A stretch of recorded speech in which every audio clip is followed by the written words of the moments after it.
Fala galera, Prof. Flávia aqui para mais uma aula do nosso projeto Trends Química Enem, onde em cada semana eu trago uma aula falando sobre um assunto que cai em Química no Enem e qual é a tendência com a qual esse assunto cai na prova.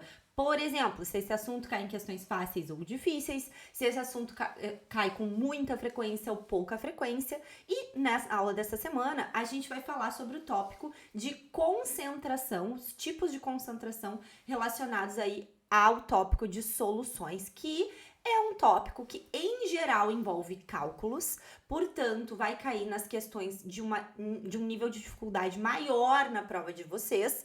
Então, é a questão que eu aconselho demais quando vocês batem o olho numa questão de natureza e ela tem vários dados numéricos. Eu aconselho muito que vocês deixem para resolver ela por último, porque essas são as questões de uma proficiência mais alta, de um nível de dificuldade mais alto, e essas questões importam menos para a nota final de vocês. Isso quer dizer que é melhor que vocês errem uma questão difícil do que deixem errar, né? Que acabem errando uma fácil. Então, deixem as difíceis e, no caso de natureza, as que têm números, as que têm cálculos, por último, porque elas são as mais difíceis, elas impactam menos na nota segundo a TRI.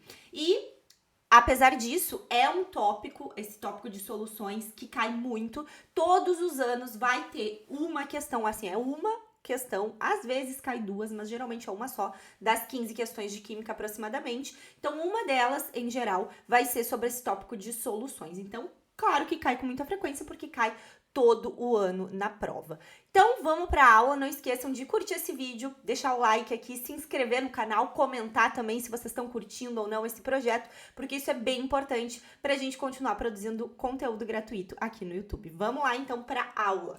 Vamos falar sobre soluções, mas para a gente entender soluções, a gente precisa entender as formas com a qual o Enem vai representar as concentrações. Lembrando que isso aqui são 4 formas diferentes de a gente representar a concentração, porém, ninguém precisa lembrar o nome, né, de cada uma dessas formas. A gente precisa saber o quê? Saber interpretar quando um dado desses cai lá na nossa prova. E a primeira forma de representar a concentração é a concentração comum. Comum, esse nome existe justamente porque é a mais comum, é a que mais vai aparecer na prova de vocês. Só que pra gente entender cada um desses tipos de concentração, a gente não pode esquecer o que significa a concentração, o que a concentração representa. A concentração, ela vai sempre nos dizer, né, quando a gente tem uma solução, a gente tem soluto, né, que em geral é uma substância sólida, pode ser um líquido também, mas em geral um sólido, e a gente tem um solvente, que é aonde a gente vai dissolver este soluto, certo? E claro, a gente precisa que essas substâncias sejam miscíveis, né, tenham polaridades semelhantes, e aí a partir disso, no momento que a gente tem uma solução é uma mistura sempre homogênea, né, uma dica, é uma mistura homogênea, e nessa mistura, então, a gente tem o soluto e o solvente, e a concentração é uma razão, ou seja, uma divisão entre o soluto, tá, e o que eu tenho de solução. Muitas vezes a solução, ela vai ser aproximadamente o volume do solvente, tá? Então, quando eu solubilizo açúcar em água, por exemplo, se eu coloco açúcar lá, o volume do meu sistema não aumenta muito. Então, eu posso considerar que o volume ou a quantidade de solução é aproximadamente a quantidade do meu solvente também. O que importa é que, independente da forma com a qual eu vou representar essas concentrações, seja uma concentração comum em porcentagem, molaridade ou título, sempre isso aqui vai estar se referindo a um dado em que em cima nós temos um soluto e embaixo a gente tem a solução. Então, a concentração comum, ela é a forma que a gente tem de representar a concentração em massa por volume. Então, em cima eu vou ter massa e embaixo volume, sempre massa de soluto por volume de solução. Vejam que eu não preciso obrigatoriamente colocar em grama por litro, eu posso usar qualquer unidade de medida de massa e de volume. Então, essa segunda forma de representar, a gente tem o nosso soluto em miligramas e a nossa solução em litros. Aqui, soluto em miligramas e a solução em mililitros. Sendo massa por volume, é uma concentração comum, certo? Concentração comum em porcentagem. Ainda é massa por volume, massa de soluto por volume de solução, mas em porcentagem, certo? Então, a gente aqui, obrigatoriamente, tem que ser estas unidades de medida. Eu vou representar o soluto em gramas e a minha solução vai ser em mililitros e vai ser especificamente 100 mililitros, porque é por cento, certo? Outra forma de representar, molaridade. A molaridade, ela pode ser expressa por um emissão, né? Então, quando tiver assim, 5 emissão, esse 5 emissão significa 5 mol por litro, a mesma coisa. Mol vai ser de soluto e o litro vai ser de solução, porque, de novo, a gente sempre tem soluto sobre solução, não importa qual é a forma que eu estou representando a concentração. E, por fim, o título. O título é uma forma de representar a concentração em porcentagem. Ele pode ser em volume ou em massa. A prova vai ter que especificar isso pra gente, se é em volume ou se é em massa, tá? Se for em volume, vai ser mililitro de soluto por 100 mililitros de solução. E aqui, de novo, tem que ser a mesma unidade de medida. Se eu coloquei mililitro em cima, embaixo eu também vou usar mililitro. Só que obrigatoriamente tem que ser por 100, porque o título é uma porcentagem. Título em massa, grama de soluto por 100 gramas de solução. Aqui também tenho que usar a mesma unidade de medida e a minha solução é sempre por 100, porque é uma porcentagem. E aí, gente, de tudo isso, né, o Enem cobra muito que a gente transforme uma forma de representar a solução, né, em outra, com outra unidade de medida. E a mais comum que tem é a gente ter que transformar de mol para litro, para grama para litro, ou vice-versa, certo? Então, como que a gente faz essa transformação?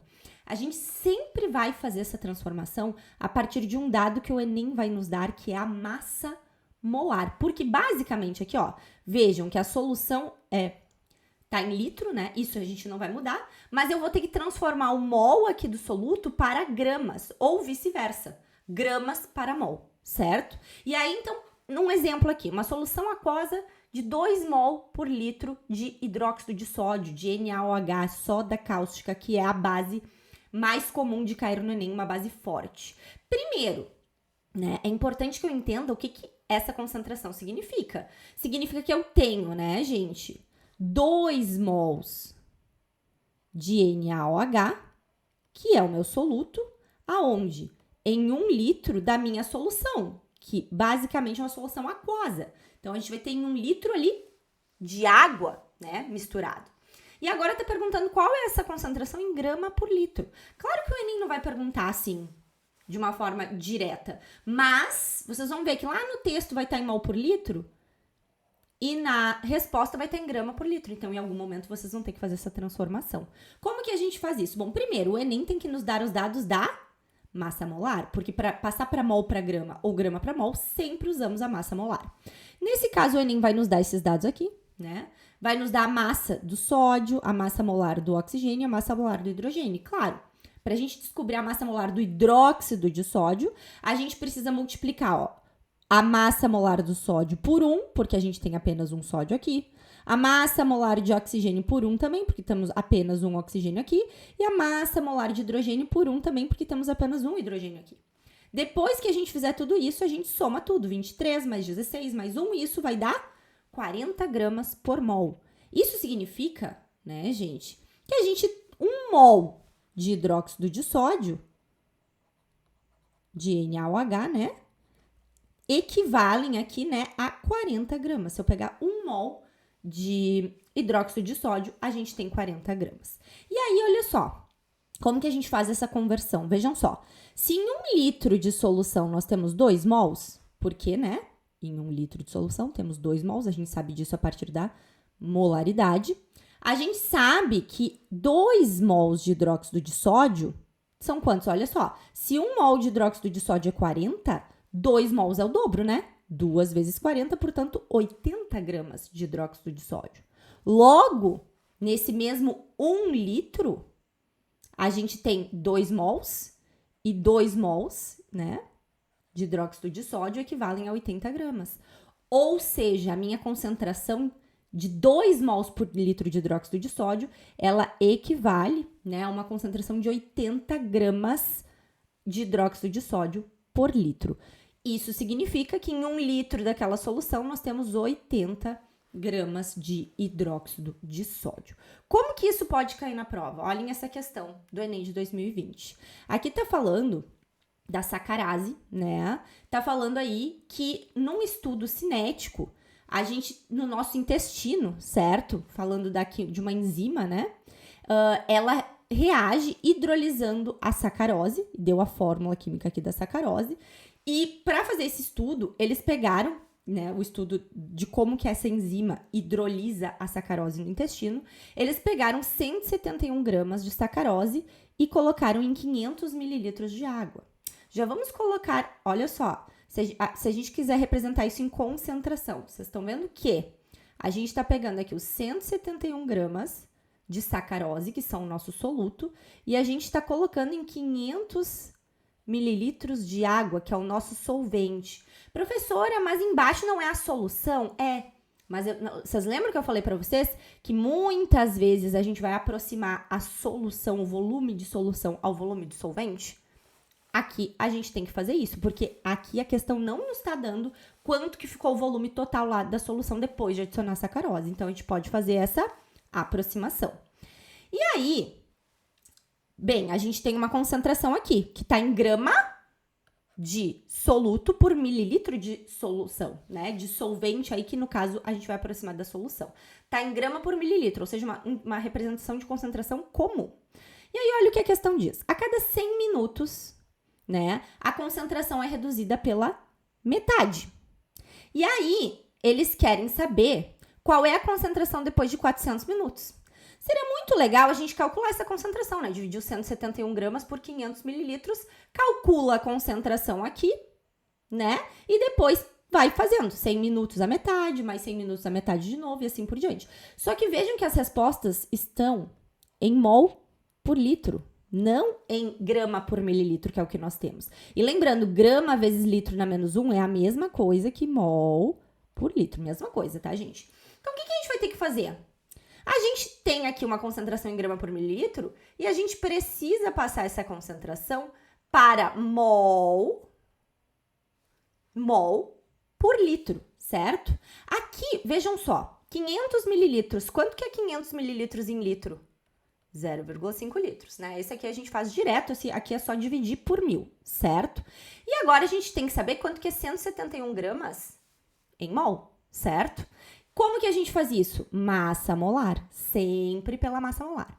Agora a gente tem que calcular a massa molar da sacarose. Vejam que eu copiei aqui os 3 elementos presentes na sacarose, né? Vamos começar pelo carbono. Olha só, a gente tem 12 átomos de carbono, e a gente vai multiplicar pela massa molar do carbono. Lembrando que, respectivamente, é na ordem, ó, hidrogênio, carbono e oxigênio. Portanto, a massa do carbono aqui é 12 gramas, tá? Isso aqui dá 144 gramas. Beleza. Agora, quantos hidrogênios nós temos? Ó, 22 hidrogênios vezes 1 grama, que é a massa molar do hidrogênio. Isso aqui dá 22 gramas, certo? E agora o oxigênio, ó, 11 oxigênios vezes 16, que é a massa molar do oxigênio. Isso aqui vai dar só um minutinho. Isso aqui vai dar 176 gramas. Esse é o tipo de cálculo que às vezes o Enem dá já a massa molar da sacarose. Aqui o Enem foi meio do mal. A gente vai ter que calcular. Então, tá vendo que isso aqui, infelizmente, não tem nenhum macete. Isso aqui a gente vai ter que calcular no braço, né? Isso aqui dá 342 gramas. Gente, essa é a massa molar da sacarose. Ou seja, nós temos 342 gramas de sacarose em 1 mol, né? Agora, a gente quer passar para mol aqui. A gente quer saber quantos mols de sacarose nós temos em 171 gramas. Aqui o Enem agora resolveu ser legal, né? Depois dele fazer a gente calcular essa massa molar, ele foi legal, né? Porque se a gente fizer esse cálculo aqui, vai ficar 171 dividido por 342, isso aqui dá 0,5, é a metade, né? 0,5 mol. E aí a gente põe aqui, 0,5 mol. E agora a gente divide, né? Uma divisão. 0,5 dividido por 0,5, gente, um número dividido por ele mesmo, nossa concentração é 1 mol por litro. É a resposta? Bom, primeiro que não tem essa resposta, né? Então, não tem como a gente errar neste momento. Sabe por que isso não é a resposta? Porque a gente tem que lembrar que a gente quer saber a concentração depois de 400 minutos. Vejam que Isso aqui é o que a gente tinha no início. Se passou 100 minutos, vai ter a metade. Quanto que é metade de 1 mol por litro? Só dividir por 2, 0,5 mol por litro. Mais 100 minutos. Metade de novo. Isso aqui vai para 0,25 mol por litro, né? Mais 100 minutos. Metade de 0,25, que dá quanto? 0,125 mol por litro. E novamente, mais 100 minutos. Agora sim, ó, 100, mais 100, mais 100, mais 100. Fechou os 400 minutos. Aqui a gente fica com 0,0625 mol por litro. 0,0625 mol por litro equivalem, né, a 6,25 vezes 10 na menos 2 mol por litro, que é a resposta final. Isso aqui, repetindo de novo, vocês vão ter que fazer muito no Enem. Transformar de grama para mol ou de mol para grama, conforme, né, o que a questão vai perguntar para vocês. E a gente sempre faz isso a partir de qual dado? Da massa molar. Espero que vocês tenham curtido essa aula. Não esqueçam de curtir esse vídeo, se inscrever no canal e até a próxima.